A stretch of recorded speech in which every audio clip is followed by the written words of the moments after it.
불꽃놀이 연출가가 한국 불꽃축제를 보고 난리가 났습니다.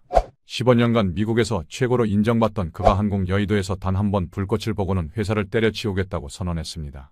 사장이 3초간 멍하니 있더니 폭탄 선언을 터뜨렸습니다. 당장 돌아오지 않으면 업계에서 영구 퇴출시키겠다고 했습니다. 하지만 진짜 충격적인 건 따로 있었습니다. 그 미국인이 한국 화약회사에 입사 지원서를 냈다는 것이었습니다. 미국 관세 장벽에도 불구하고 전 세계가 찾는 한국 화약의 비밀이 뭘까요? 도대체 한화가 무슨 마법을 부린 걸까요? 그 놀라운 한국 기술의 이야기 지금 바로 시작합니다. 잠깐 영상 시작 전 구독과 좋아요로 대한민국 기업을 응원해주세요. 댓글에 대한민국 파이팅 남겨주시면 외국인들에게 한국의 좋은 모습들이 알려집니다. 안녕하세요. 저는 미국 캘리포니아에서 불꽃놀이 연출가로 일하고 있는 마크 핸더슨입니다. 정확히는 일하고 있었다고 해야 맞겠네요. 지금은 한국에 있으니까요. 어떻게 제가 여기까지 오게 됐는지 그 이야기를 들려드리려고 합니다. 저는 35살이 될 때까지 미국에서 꽤 잘나가는 불꽃 연출가였어요. 스카이라이트 파이로테크닉스라는 회사의 수석 연출가였죠. 라스베이거스 신년 불꽃쇼, 로스앤젤레스 독립기념일 축제 같은 큰 행사들을 제가 다 맡았습니다. 동료들은 저를 완벽주의자라고 불렀어요. 불꽃 하나하나의 각도까지 신경 쓰는 제 모습을 보고 그렇게 말했죠. 솔직히 저도 제 실력에 자부심이 있었습니다. 미국 최고라고 자신했으니까요. 그런데 2년 전 제 인생이 완전히 뒤집어진 사건이 있었습니다. 뉴욕에서 열린 대형 불꽃쇼 경연대회였어요. 미국 동부 최대 규모의 행사였고 저는 당연히 우승할 거라고 생각했습니다. 준비도 완벽하게 했고 리허설도 수십 번 했으니까요. 그런데 막상 경연 당일 제 차례가 끝나고 다음 팀의 불꽃쇼가 시작되는 순간 저는 얼어붙었습니다. 하늘이 완전히 달랐어요. 같은 빨간색인데 더 선명했고 같은 폭발음인데 더 웅장했습니다. 제가 10년 넘게 연출해온 불꽃쇼가 갑자기 초라해 보였어요. 관중들의 환호성도 달랐죠.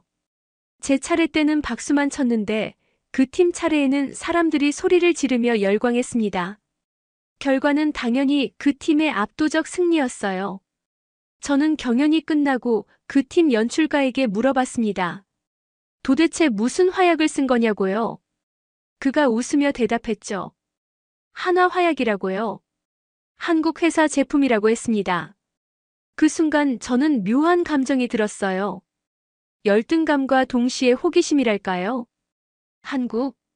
불꽃놀이로 유명한 나라도 아닌데 거기서 만든 화약이 이렇게 다를 수가 있나 싶었습니다. 그날 이후로 저는 한화라는 이름에 집착하기 시작했어요. 인터넷으로 찾아보니 한화는 원래 화약회사로 시작한 대기업이더군요. 한국 불꽃 축제도 한화에서 주최한다는 걸 알게 됐습니다. 그러다 6개월 전쯤 새벽에 잠이 안 와서 핸드폰을 보고 있었는데 SNS에서 우연히 영상 하나를 발견했어요. 여의도 한화 불꽃 축제 영상이었습니다. 재생 버튼을 누르는 순간 저는 숨이 멎었습니다. 화면 속에서 펼쳐지는 불꽃쇼는 제가 평생 꿈꿔온 바로 그것이었어요. 완벽한 색감, 완벽한 타이밍, 완벽한 구성. 한강 위로 쏟아지는 불꽃들은 단순한 폭발이 아니라 예술 작품이었습니다. 영상을 5번도 넘게 돌려봤어요. 볼 때마다 새로운 디테일이 보였고 볼 때마다 감탄이 나왔죠. 그때 저는 결심했습니다. 직접 한국에 가서 이 불꽃 축제를 봐야겠다고요. 영상으로 봐도 이 정도인데 직접 보면 얼마나 대단할까 싶었습니다. 다음 날 아침 저는 여의도 불꽃 축제 일정을 검색했어요. 10월 첫째 주 토요일이더군요. 당장 휴가 신청서를 작성하고 비행기표를 알아보기 시작했습니다. 제 인생이 완전히 바뀔 거라는 걸 그때는 전혀 몰랐죠. 월요일 아침 저는 사무실에 출근하자마자 사장실로 호출됐습니다. 리처드 스털링 사장이었어요. 그는 미국 불꽃놀이 제조업자 협회 이사이기도 했죠. 문을 열고 들어가니 리처드가 심각한 표정으로 앉아 있었습니다. 휴가 신청서 때문에 부른 거였어요. 리처드가 서류를 내 앞으로 던지듯 밀며 물었습니다. 한국에 뭐하러 가냐고요? 저는 솔직하게 대답했죠. 여의도 불꽃 축제를 보러 간다고요. 그 순간 리처드의 얼굴이 붉게 변했습니다. 한화 불꽃 축제를 보러 간다고 했더니 리처드가 책상을 탁 쳤어요. 그러면서 소리쳤죠. 지금 장난하냐고, 한화가 어떤 회사인지 아냐고 물었습니다. 저는 당황했어요. 그냥 불꽃 축제 보러 가는 건데 왜 이렇게 화를 내는지 이해할 수 없었거든요. 리처드가 설명하기 시작했습니다. 한화 화약 때문에 미국 불꽃놀이 업계가 얼마나 타격을 받고 있는지 아냐고 했어요. 지난 3년간 한화의 미국 시장 점유율이 20%나 올랐다고 했습니다. 그 말은 곧 미국 회사들이 그만큼 시장을 잃었다는 뜻이었죠. 리처드는 지금 의회에 관세 인상 로비를 하고 있다고 했어요. 한화 제품에 30% 관세를 매기려고 추진 중이라고 했습니다. 그런데 자기 회사 수석 연출가가 한화 불꽃 축제를 보러 간다니 말이 되냐고 물었어요. 그건 배신 행위라고 했습니다. 저는 어이가 없었죠. 불꽃 축제 한번 보는 게 무슨 배신이냐고 반박했습니다. 하지만 리처드는 단호했어요. 휴가는 절대 안 된다고 했습니다. 만약 그래도 간다면 해고하겠다고 협박했어요. 거기다 업계 전체에 제 이름을 나쁘게 소문내겠다고 했죠. 미국 불꽃놀이 업계는 생각보다 좁은 세계였습니다. 리처드가 한마디만 하면 저는 정말 어디서도 일할 수 없게 될 거예요. 저는 사장실을 나와 제자리에 앉았습니다. 머릿속이 복잡했어요. 15년간 쌓아온 경력을 한순간에 날릴 수는 없었습니다. 하지만 동시에 그 불꽃 축제를 포기할 수도 없었어요. 영상으로 본 그 장면이 계속 머릿속에서 떠나지 않았거든요. 점심시간에 동료 제프가 다가왔습니다. 소문 다 들었다면서 정신 차리라고 했어요. 불꽃쇼 하나 보겠다고 경력 버리는 게 말이 되냐고 물었죠. 다른 동료들도 비슷한 반응이었습니다. 모두들 제가 미쳤다고 생각하는 눈치였어요. 그날 밤 집에 돌아와서도 잠을 이룰 수 없었습니다. 침대에 누워 천장만 바라봤어요. 한쪽에는 15년 경력이 있었고 다른 한쪽에는 제가 평생 찾던 완벽한 불꽃쇼가 있었습니다. 저울질을 몇 번이고 했죠. 그러다 문득 2년 전 뉴욕 경연대회가 떠올랐습니다. 그날 제가 느꼈던 그 충격, 그 열등감, 그리고 동시에 느꼈던 경외감. 한화 화약으로 만든 불꽃이 하늘을 수놓을 때 저는 알았어요. 제가 지금까지 해온 건 진짜 불꽃쇼가 아니었다는 걸요. 새벽 4시쯤 됐을 때 저는 결심했습니다. 가기로요. 해고당하든 업계에서 퇴출당하든 일단 그 불꽃 축제를 직접 보고 결정하기로 했어요. 혹시 모르잖아요. 거기서 제 인생이 바뀔 수도 있는 거니까요. 다음 날 아침 저는 회사에 정식으로 사직서를 냈습니다. 휴가가 안 된다면 아예 그만두고 가겠다고 한 거예요. 리처드는 제 얼굴도 보기 싫다는 듯 즉시 사직서를 수리했습니다. 그리고 경고했죠.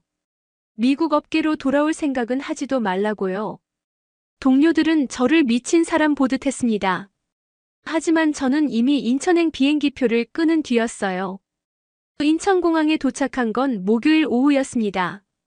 불꽃 축제는 토요일이니까 이틀 정도 여유가 있었어요. 저는 호텔에 짐을 풀자마자 바로 한화 본사로 향했습니다. 예약도 없이 무작정 찾아간 거였죠. 한화 본사 로비에 들어서니 경비원이 다가왔어요. 영어를 못하는 것 같았는데 제가 한화화약 연구소라는 단어를 말하자 전화를 걸어주더군요. 10분쯤 기다렸을까요? 젊은 여성 한 분이 로비로 내려왔습니다. 박민지 대리라고 자기소개를 하더군요. 글로벌 마케팅팀에서 일한다고 했습니다. 유창한 영어로 어떻게 오셨냐고 물었어요. 저는 솔직하게 말했죠. 미국에서 불꽃 연출가로 일했고 여의도 불꽃 축제를 보러 왔다고요. 그리고 가능하다면 한화화약연구소를 견학하고 싶다고 했습니다. 민지 씨가 놀란 표정을 지었어요. 그러더니 잠시만 기다려달라며 다시 위층으로 올라갔습니다. 20분 후 민지 씨가 다른 남자분과 함께 내려왔어요. 키가 크고 안경을 쓴 30대 중반쯤 되어 보이는 분이었습니다. 김서준 책임연구원이라고 소개했어요. 하나화약연구소에서 일하고 여의도 불꽃축제 기술 총괄을 맡고 있다고 했습니다. 서준 씨가 제 손을 꽉 잡으며 반갑다고 했어요. 미국 연출가가 직접 찾아온 건 처음이라며 신기해했습니다. 서준 씨가 물었어요.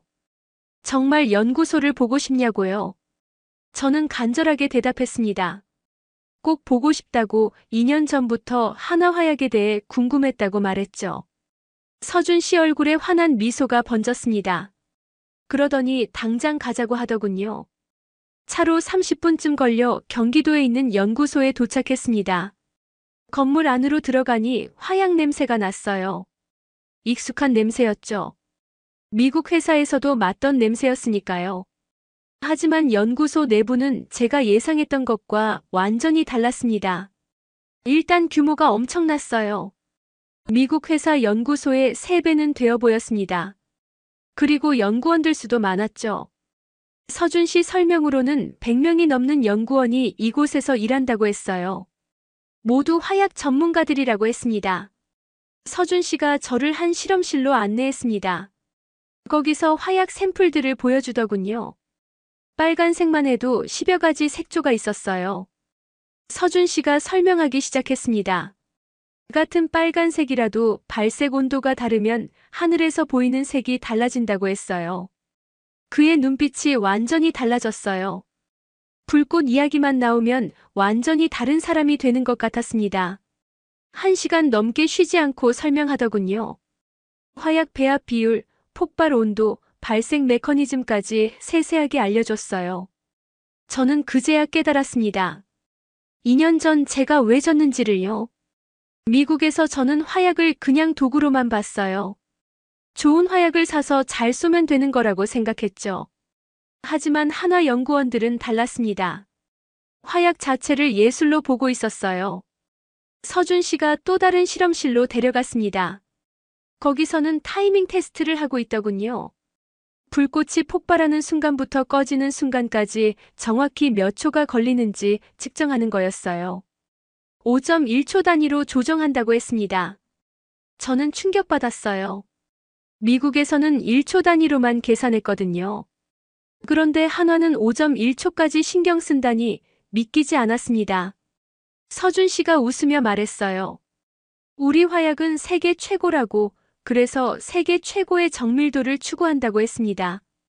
민지 씨가 옆에서 계속 물었어요. 불편한 거 없으시냐고, 목마르지 않으시냐고요. 5분마다 한 번씩 물어보는 것 같았습니다. 처음엔 당황스러웠는데 나중엔 그게 한국 사람들의 배려라는 걸 알았어요. 진심으로 제가 편한지 걱정해주는 거더군요. 연구소 투어가 끝날 때쯤 서준 씨가 물었습니다. 내일 불꽃 축제 준비 현장을 보고 싶지 않냐고요. 저는 당연히 보고 싶다고 대답했죠. 서준 씨가 활짝 웃으며 말했어요. 내일 오전 10시에 여의도에서 만나자고요. 금요일 오전 10시 여의도 한강공원에 도착했습니다. 불꽃 축제 D-1일이었어요. 현장에는 이미 수십 명의 작업자들이 분주하게 움직이고 있었습니다. 서준 씨가 저를 반갑게 맞아주더군요. 현장 규모를 보고 입이 떡 벌어졌습니다. 미국에서 본 어떤 불꽃쇼 준비 현장보다 컸어요. 발사대만 해도 100개가 넘어 보였습니다. 서준 씨 말로는 이번 축제에 사용되는 불꽃이 10만 발이 넘는다고 했어요. 작업자들이 불꽃 하나하나를 발사대에 장착하고 있었습니다. 그런데 제가 이상한 걸 발견했어요. 작업자들이 각도 측정기로 뭔가를 계속 재고 있었거든요. 가까이 가서 보니 불꽃 발사 각도를 조정하고 있었습니다. 한 작업자가 0.1도씩 각도를 조정하더군요. 저는 서준 씨에게 물었어요. 이 정도 각도 차이는 별 의미가 없지 않냐고요. 서준 씨가 고개를 저었습니다. 0.1도 차이로 불꽃이 하늘에서 보이는 위치가 10m는 달라진다고 했어요. 그러면서 서준 씨가 설명했습니다. 한화 불꽃 축제는 단순히 불꽃을 쏘는 게 아니라고 했어요. 하늘에 그림을 그리는 거라고 했습니다. 그래서 각 불꽃의 위치가 정확해야 한다고 했죠. 저는 그제야 이해했습니다. 이들이 추구하는 건 단순한 불꽃쇼가 아니라 예술 작품이었어요. 점심시간이 됐는데도 작업자들이 쉬지 않았습니다. 도시락을 먹으면서도 계속 각도를 확인하더군요. 서준 씨도 마찬가지였어요. 밥을 먹다 말고 일어나서 뭔가를 체크하고 또 돌아왔습니다. 저는 서준 씨에게 물었어요. 이 정도면 충분하지 않냐고요. 내일이 본 공연인데 좀 쉬는 게 어떻냐고 했습니다. 서준 씨가 미소를 지으며 대답했어요. 충분하면 안 된다고 완벽해야 한다고 했습니다. 100만 명이 보는 축제인데 충분한 걸로는 부족하다고 했어요. 그 말을 듣는 순간 가슴이 철렁했습니다. 제가 미국에서 추구하던 완벽주의는 이들에 비하면 아무것도 아니었어요. 저는 합격점만 넘으면 됐다고 생각했는데 이들은 만점을 넘어 그 이상을 추구하고 있었습니다. 오후 3시쯤 됐을 때였어요. 제 핸드폰이 울렸습니다. 미국 번호였어요. 리처드 사장이었습니다. 전화를 받자마자 리처드가 소리쳤어요. 내가 한화 본사에 있다는 소문 들었다고 했습니다. 업계에 이미 소문이 다 퍼졌다고 했어요. 마크 핸더슨이 한화 편을 든다는 소문이요. 동료들이 저를 배신자라고 부른다고 했습니다. 이제 미국으로 돌아와도 받아줄 회사가 없을 거라고 했어요. 리처드가 계속 말했습니다. 자기가 추진하던 관세 인상 법안이 다음 주에 통과될 거라고 했어요. 한화 제품에 40% 관세가 붙는다고 했습니다. 그러니까 빨리 정신 차리고 돌아오라고 했죠. 마지막 기회라고 했습니다. 전화를 끊고 나니 손이 떨렸어요.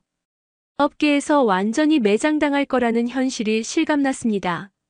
15년 경력이 하루아침에 물거품이 되는 거예요. 앞으로 뭘 하고 살아야 할지 막막했습니다. 그때 서준 씨가 다가왔어요. 제 표정이 안 좋다며 걱정하더군요. 저는 아무렇지 않은 척했지만 속으로는 불안했습니다. 정말 잘하고 있는 건가 싶었어요. 불꽃 축제 한번 보겠다고 인생을 망친 건 아닐까요? 민지 씨도 다가와서 물었어요. 괜찮으시냐고 얼굴이 안 좋아 보인다고 했습니다. 저는 괜찮다고 대답했지만 사실 괜찮지 않았어요. 미래가 보이지 않았거든요. 해가 질 무렵 서준 씨가 말했습니다. 오늘은 이만 마무리하고 내일 본 공연 때 보자고요. 저는 호텔로 돌아왔어요. 침대에 누워 천장만 바라봤습니다. 내일 불꽃 축제를 보고 나면 뭘 해야 할까요? 미국으로 돌아갈 수도 없고 한국에 남을 이유도 없었습니다. 그냥 막막했어요. 토요일 오후 5시, 저는 여의도 한강공원에 다시 왔습니다. 불꽃 축제 시작 시간은 7시 30분이었어요. 서준 씨가 저를 특별 관람석으로 안내해줬습니다. 무대 바로 옆이라 불꽃을 가장 가까이서 볼 수 있는 자리였어요. 한강변은 이미 사람들로 가득했습니다.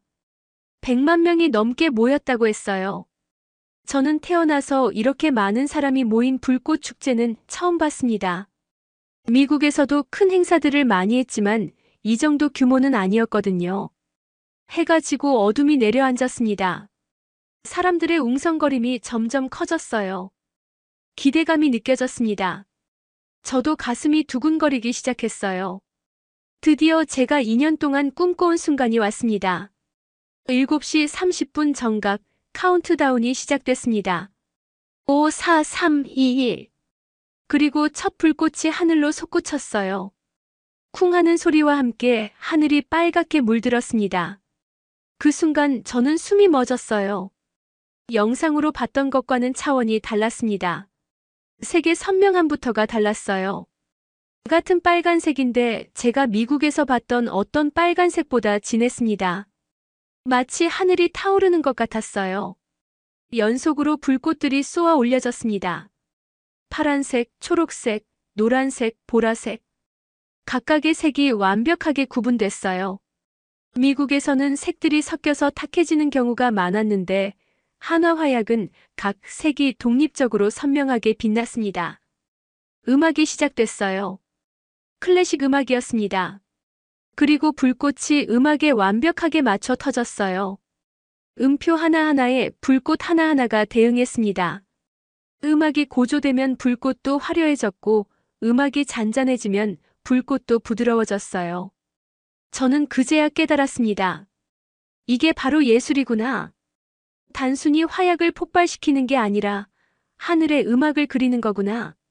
15년간 불꽃 연출을 해왔지만 저는 이런 경지에 도달한 적이 없었어요. 중반부로 접어들었을 때였습니다. 갑자기 황금빛 불꽃들이 한강 위로 쏟아졌어요. 수백 개의 황금빛 불꽃이 동시에 터지면서 한강 전체가 황금빛으로 물들었습니다. 그 광경을 보는 순간 저는 눈물이 났어요. 왜 눈물이 나는지 저도 정확히 몰랐습니다. 그냥 가슴이 벅찼어요. 2년 전 뉴욕 경연대회에서 느꼈던 열등감, 회사를 그만두고 한국까지 온 불안함, 미래에 대한 두려움. 그 모든 감정이 한꺼번에 쏟아져 나왔습니다. 그리고 동시에 깨달았어요. 제가 왜 졌는지, 아니 애초에 경쟁 상대가 아니었다는 걸요. 미국에서 저는 기술자였습니다. 좋은 장비를 가지고 정확하게 불꽃을 쏘는 기술자였어요. 하지만 한화 사람들은 예술가였습니다. 옆에서 환호성이 들렸어요. 사람들이 소리를 지르며 열광하고 있었습니다. 민지 씨도 옆에서 감탄하며 불꽃을 보고 있었어요. 저는 떨리는 목소리로 민지 씨에게 물었습니다. 제가 여기서 일할 수 있을까요? 한화에서요. 민지 씨가 놀란 얼굴로 저를 봤어요. 저는 다시 한번 말했습니다. 정말 진지하게 여쭤보는 거라고 한화에서 일하고 싶다고 했어요. 불꽃 축제는 계속되고 있었습니다.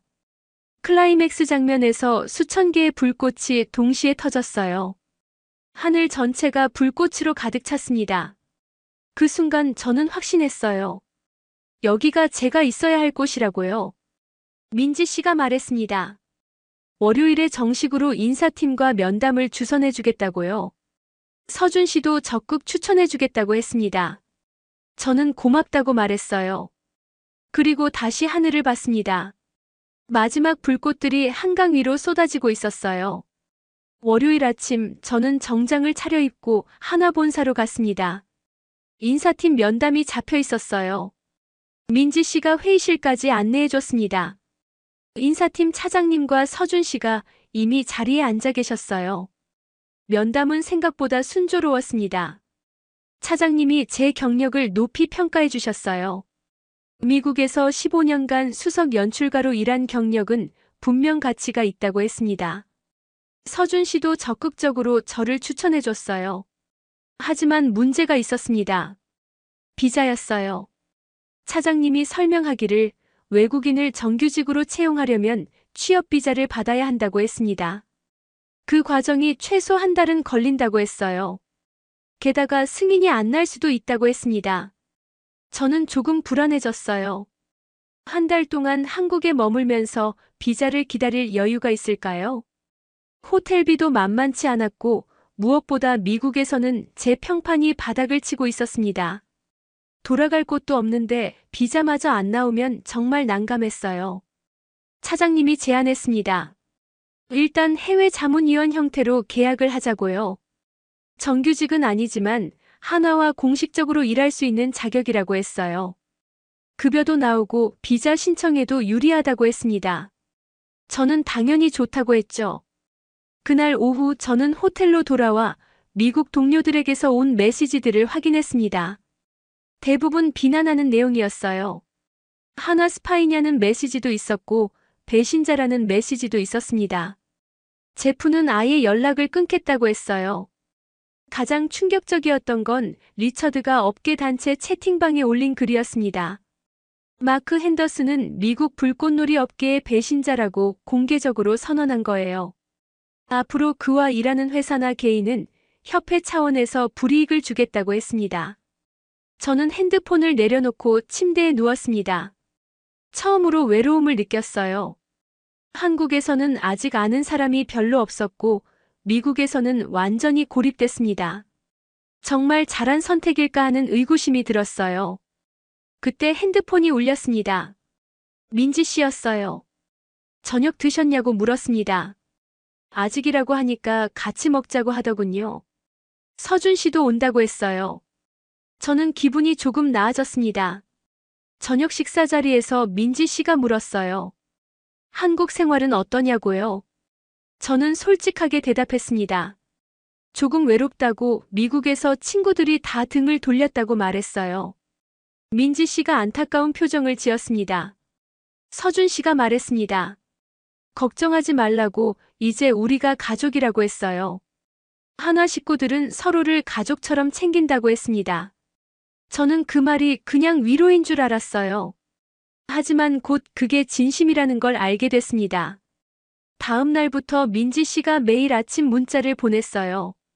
오늘 괜찮으시냐고 필요한 거 없으시냐고 물었습니다. 점심시간에도 연락해서 같이 밥 먹자고 했어요. 처음엔 부담스러웠는데 나중엔 그게 고마웠습니다. 서준 씨도 퇴근 후 자주 저를 만났어요. 한국 불꽃 역사를 설명해 주거나 한화 화약의 특징을 알려줬습니다. 그러면서 계속 격려했어요. 마크 씨는 이미 우리 팀이라고 걱정하지 말라고 했습니다. 2주일쯤 지났을 때였어요. 비자 신청이 승인됐다는 연락을 받았습니다. 예상보다 빨리 나왔어요. 차장님이 적극적으로 서류를 준비해줬다고 했습니다. 저는 정말 기뻤어요. 이제 합법적으로 한국에서 일할 수 있게 된 거니까요. 그날 저녁 서준 씨와 민지 씨가 축하 자리를 마련해줬습니다. 연구소 동료들도 몇 명 왔어요. 모두들 축하한다며 박수를 쳐줬습니다. 저는 그때 느꼈어요. 아, 여기가 내 자리구나. 미국에서 15년 일하면서도 느끼지 못한 소속감을 한국에서 찾았습니다. 3주 후 저는 정식으로 한화화약연구소 해외자문위원으로 첫 출근을 했습니다. 서준 씨가 연구소 전 직원들 앞에서 저를 소개했어요. 미국 최고의 불꽃 연출가가 한화를 선택했다고 말했습니다. 직원들이 박수를 쳐줬어요. 환영한다는 인사를 받았습니다. 저는 떨리는 목소리로 인사했어요. 한화에서 일하게 돼 영광이라고 많이 배우고 싶다고 말했습니다. 서준 씨가 활짝 웃으며 제 어깨를 두드렸어요. 첫 주는 오리엔테이션이었습니다. 한화 화약의 역사부터 배웠어요. 한화가 원래 화약 제조회사로 시작했다는 걸 알게 됐습니다. 60년이 넘는 역사를 가진 회사였어요. 그동안 쌓인 기술력이 대단했습니다. 서준 씨가 저를 각 연구실로 데려갔어요. 배합 연구실에서는 화약 성분 비율을 연구했습니다. 같은 빨간색이라도 마그네슘 함량을 0.01%만 바꿔도 색이 달라진다고 했어요. 그 정밀함에 또 한 번 놀랐습니다. 발색 연구실도 방문했어요. 거기서는 불꽃이 타는 온도와 색의 관계를 연구했습니다. 온도가 높을수록 밝은 색이 나온다고 했어요. 하지만 너무 높으면 다른 색과 섞여서 탁해진다고 했습니다. 그 균형점을 찾는 게 핵심이었어요. 타이밍 연구실에서는 폭발 속도를 연구했습니다. 불꽃이 올라가는 속도, 터지는 순간, 꺼지는 시간까지 모두 계산했어요. 음악에 맞추려면 이 모든 게 정확해야 한다고 했습니다. 한 달쯤 지났을 때 서준 씨가 저를 불렀어요. 제게 첫 프로젝트를 주겠다고 했습니다. 부산 불꽃 축제의 일부 구간을 맡으라고 했어요. 저는 깜짝 놀랐습니다. 아직 한 달밖에 안 됐는데 벌써 실전 기회를 주다니요. 서준 씨가 설명했어요. 부산 불꽃 축제는 여의도 다음으로 큰 행사라고 했습니다. 50만 명 이상이 본다고 했어요. 제게 주어진 구간은 5분이었습니다. 짧지만 중요한 부분이라고 했죠. 저는 긴장됐지만 동시에 기뻤어요. 드디어 한화화약으로 제 작품을 만들 수 있게 된 거니까요. 서준 씨가 말했습니다. 마크 씨가 미국에서 배운 것과 한화에서 배운 걸 합치라고요. 그러면 완전히 새로운 스타일이 나올 거라고 했습니다. 2주 동안 저는 미친 듯이 준비했어요. 음악을 수십 번 들으며 어디서 어떤 불꽃을 터뜨릴지 계획했습니다. 서준 씨가 옆에서 조언해줬어요. 여기서는 감정을 더 실으라고, 저기서는 여운을 남기라고 했습니다. 연습날 서준 씨와 다른 연구원들이 모두 모였어요. 제 리허설을 보러 온 거였습니다. 저는 떨리는 손으로 발사 버튼을 눌렀어요. 불꽃들이 하늘로 올라갔습니다. 5분이 금방 지나갔어요. 마지막 불꽃이 꺼지고 침묵이 흘렀습니다. 저는 불안했어요. 혹시 실수한 건 아닐까요? 그때 서준 씨가 박수를 치기 시작했습니다. 다른 연구원들도 따라 박수를 쳤어요. 서준 씨가 다가와 말했습니다. 완벽하다고 미국 스타일과 한국 스타일이 완벽하게 조화됐다고 했어요. 특히 중간 부분의 타이밍이 예술이라고 칭찬했습니다. 저는 정말 기뻤어요. 민지 씨도 축하해줬습니다. 본 공연 때 정말 멋질 거라고 했어요. 그날 저녁 민지 씨가 저를 한식당으로 데려갔습니다. 삼겹살을 먹으면서 한국 생활에 대해 이야기했어요. 민지 씨가 물었어요. 한국 와서 후회 안 하냐고요? 미국에서 쌓은 걸 다 버리고 온 거 아니냐고 했습니다. 저는 고개를 저었어요. 전혀 후회 안 한다고, 오히려 이제야 진짜 불꽃을 만나게 됐다고 말했습니다. 저는 깨달았어요. 미국에서 제가 한 건 단순히 불꽃을 쏘는 거였습니다. 하지만 한국에서 배운 건 불꽃으로 이야기를 하는 거였어요. 불꽃으로 감정을 전달하고 불꽃으로 예술을 만드는 거였습니다. 그리고 한국 사람들의 따뜻함도 배웠어요. 민지 씨는 제가 외로울까봐 매일 연락했고, 서준 씨는 제가 잘할 수 있다고 계속 격려해줬습니다. 다른 연구원들도 외국인인 저를 차별하지 않고 동료로 대해줬어요. 2주 후 드디어 부산 불꽃 축제 날이 왔습니다. 광안리 해수욕장에는 수십만 명이 모였어요. 저는 발사 통제실에 앉아 있었습니다. 손에 땀이 났어요. 서준 씨가 옆에서 격려했습니다. 잘할 거라고 믿는다고 말했어요. 제 차례가 됐습니다. 음악이 시작됐어요. 저는 심호흡을 하고 버튼을 눌렀습니다. 첫 불꽃이 광안대교 위로 솟구쳤어요. 그리고 연속으로 불꽃들이 터졌습니다. 빨간색, 파란색, 황금색.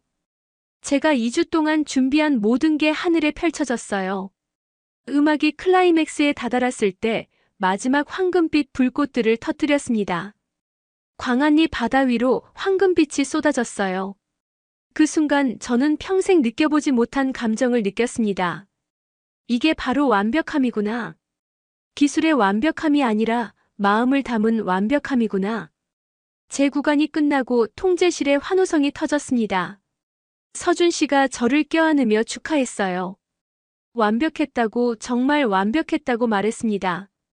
다른 스태프들도 박수를 쳐줬어요. 저는 눈물이 날 것 같았습니다.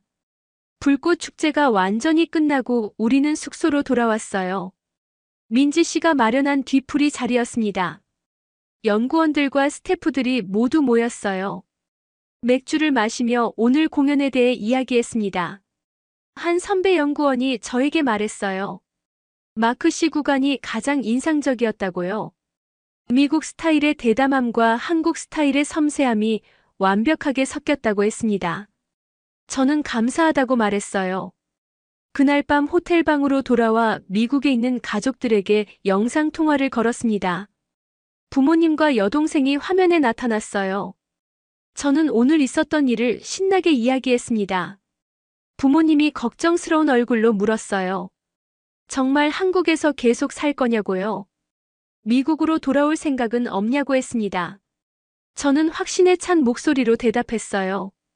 한국에서 계속 살 거라고, 여기서 정말 행복하다고 말했습니다. 여동생이 물었어요. 회사 동료들이 다 등 돌린 건 괜찮냐고요? 저는 웃으며 대답했습니다. 괜찮다고, 여기서 새로운 동료들을 만났다고 했어요. 아니, 동료를 넘어서 가족 같은 사람들을 만났다고 말했죠. 제가 말했습니다. 미국에서 15년 동안 일했지만 진짜 불꽃이 뭔지 몰랐다고요. 그냥 기술적으로 완벽하게 쏘는 것만 생각했다고 했습니다. 하지만 한국에서 배운 건 불꽃은 예술이라는 거였어요. 사람들의 마음을 움직이는 예술이라고 말했습니다. 부모님이 제 표정을 보시더니 안심하신 것 같았어요. 정말 행복해 보인다고 말씀하셨습니다. 동생도 오빠가 그렇게 밝은 표정은 처음 본다고 했어요. 저는 그제야 깨달았습니다. 제가 정말 행복하다는 걸요. 석 달이 지났습니다. 저는 한화의 핵심 연구원이 되어 있었어요. 이제 혼자 프로젝트를 맡을 수 있을 정도로 실력이 늘었습니다. 서준 씨는 제 멘토이자 친구가 됐고, 민지 씨는 제 한국 생활의 든든한 지원군이었어요. 그러던 어느 날 서준 씨가 흥미로운 소식을 전해줬습니다. 미국에서 한화화약에 대한 관세가 40%로 올랐는데도 오히려 수출이 증가했다는 거예요. 품질을 당할 수가 없었던 겁니다. 미국 불꽃놀이 업체들이 관세를 내면서도 한화화약을 찾는다고 했어요. 그게 더 싸게 먹히더라도 결과물이 완전히 다르니까요. 리처드의 보호무역 정책은 완전히 실패한 셈이었습니다. 서준 씨가 웃으며 말했습니다. 마크 씨 덕분에 미국 시장 공략이 더 쉬워질 거라고요. 미국 최고 연출가가 한화를 선택했다는 게 최고의 마케팅이라고 했습니다. 저는 뿌듯했어요. 6개월쯤 지났을 때 저에게 특별한 제안이 왔습니다. 다음 여의도 불꽃 축제의 일부 구간을 맡으라는 거였어요. 서준 씨와 공동 연출이었습니다. 저는 떨렸지만 동시에 엄청나게 기뻤어요. 준비 기간 동안 서준 씨와 무수히 많은 회의를 했습니다. 저는 미국식 대담함을 제안했고 서준 씨는 한국식 섬세함을 더했어요. 둘의 스타일이 완벽하게 조화를 이뤘습니다. 드디어 여의도 불꽃 축제 날이 왔어요. 1년 전 제가 관객으로 앉아 눈물 흘리며 봤던 바로 그 자리에서 이번엔 제가 연출가로 서 있었습니다. 믿기지 않는 일이었어요. 제 구간이 시작됐습니다. 한강 위로 불꽃들이 쏟아졌어요. 제가 디자인한 패턴대로 완벽하게 터졌습니다. 관중들의 환호성이 들렸어요. 저는 그 순간 깨달았습니다. 이게 바로 제가 평생 찾던 거였구나. 공연이 끝나고 서준 씨가 제 어깨를 두드렸습니다. 정말 잘했다고, 이제 진짜 한화 사람이 됐다고 말했어요. 민지 씨도 눈물을 글썽이며 축하해줬습니다. 저는 두 사람에게 정말 고맙다고 말했어요. 그날 밤 저는 한강변에 혼자 앉아 있었습니다. 1년 전 이 자리에서 저는 막막함과 불안함으로 가득했어요. 하지만 지금은 달랐습니다. 행복과 감사함으로 가득했죠. 저는 깨달았어요. 2년 전 뉴욕 경연대회에서 졌던 그 순간이 제 인생 최고의 행운이었다는 걸요. 그 패배가 있었기에 한화를 알게 됐고 한화를 알았기에 지금 여기 있을 수 있었으니까요. 한국이 제게 준 건 단순히 직장이 아니었습니다. 인생의 의미였어요. 진짜 예술가가 뭔지, 진짜 완벽함이 뭔지 알게 해줬습니다. 그리고 무엇보다 진짜 가족 같은 동료들을 만나게 해줬어요. 지금 저는 매년 여의도 불꽃 축제의 일부를 연출합니다. 한화화약으로 제 예술을 표현해요. 그리고 그때마다 생각합니다. 제가 미국을 떠나 한국에 온 건 도박이 아니었다고요. 운명이었다고요. 한화에서 일한 지 2년이 지난 지금 저는 미국 업계에서 완전히 잊혀졌습니다. 하지만 상관없어요. 저는 여기 한국에서 제 이름을 새로 쓰고 있으니까요. 한화의 불꽃으로요. 때때로 미국 동료들에게서 연락이 옵니다. 다시 돌아올 생각 없냐고요. 리처드도 사과하며 복귀를 제안했어요. 하지만 저는 정중히 거절합니다. 제 자리는 여기 한국이라고 말하죠. 한화화약 그리고 한국이 제게 가르쳐준 건 이겁니다. 진짜 완벽함은 기술이 아니라 마음에서 나온다는 것. 그리고 진짜 가족은 피가 아니라 마음으로 만들어진다는 것. 저는 이곳에서 그 모든 걸 찾았습니다.